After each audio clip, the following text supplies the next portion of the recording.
Bismillahirrahmanirrahim. Auzu billahi mineddeccal ve mineşşeytanirracim ve lanetullah aleyhim ecmaîn velham rabbil alemin.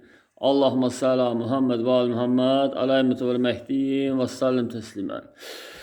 12 qayyum mehdilər ilə əlaqədar xəbərlərdə zamanı imamının sonuncu İslam dini rəhbərinin bayraqdarları barəsində, həmçində 313 nəfərin gəlişini gözləyən cəmaata xəbər olunmaqdadır. Lanet olmuş şeytanlardan ve Dəccalın ordusundan sayılanların mübarizesi görülməkdədir sosial şəbəkələrdə. İnsanların məsələn arasında nifaq salmaqları, müsəlmanları məzhəblərə, təriqətlərə bir-birinə düşmən eləmələrinə görə Allahın onlara lənəti olsun dünya və axirətdə. Digər də Farsdan Türkiyə qardaş olmaz. Yəni ki, Farslardan da 313 nəfərdən seçilənləri var.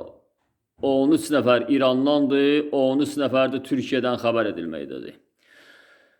Onları da Allah-u Teala risalətində də qardaş qərar verib, yəni bir ümmətdən sayıb onları.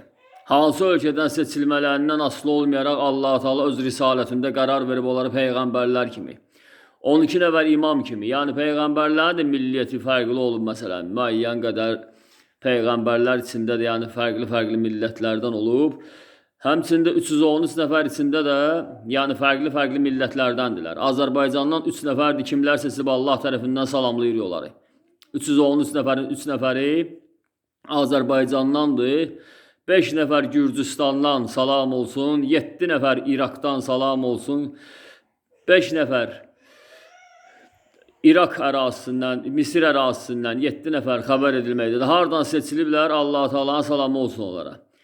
Almaniyadan bir nəfər seçilməsi xəbər edilir. Allahın salamı olsun. 2015-ci ildə 42 nəfəri, yəni onlar bir araya gətiriliblər Mikail mələk ilə. Allahın salamı olsun Mikail mələyə, Cəbrail mələyə, yer kürəsinə gələn mələklərə.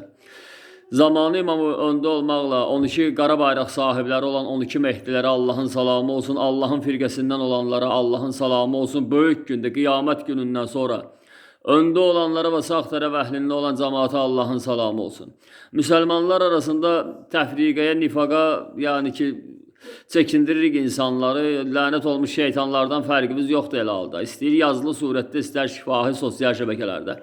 İslam dininə məzhəblərə, təriqətlərə ayrılması elə o indiki zamanda o hansı ki məzhəblərdə tanınanlar üzündən olub. Halbuki ancaq 12 qara bayraqlarla həqiqi müsəlmanlar bilinəcək elə bu devirdə. Bəyyət Allahadır bayrağı ilə gələn Yamani əleyhissalama salam olsun. Mənbələr barəsində araşdırmaçılara, hansı ölkə ilə əlaqədar lazımdır seçilənlər barəsində mənbələr də var, böyük dəlillər də var.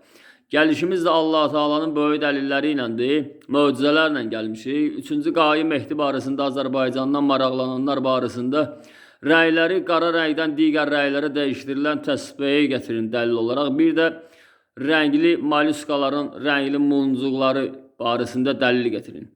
Yəni 3-cü qayyum mehdiyə Allah-u Teala'nın lütflərindən möcüzəsi olaraq verilməkdədir. Növbəti yaradılışda olan rəngli güllərdir, yeni heyvan cinsləridir. Bir də rəyləri, yeni rənglər verilmiş heyvan cinslərini dəlil gətirin. Rəyləri dəyişdirilən heyvan cinsləri, bitkilər. Bir də rəyləri dəyişdirilən qara rəydən digər rəylərə dəyişdirilən təsbehi dəlil olaraq gətirə bilərsiniz. Azərbaycandan 3-cü qara bayraq sahibi 3-cü qayyum mehdi. Uca olan Allahın salamı olsun. Allahın ordusundan, Allahın firqəsində olanların hamısına salamlayırıq 313 nəfərin. Yolunu gözləyənlərin hamısına Allahın salamı olsun əbədən.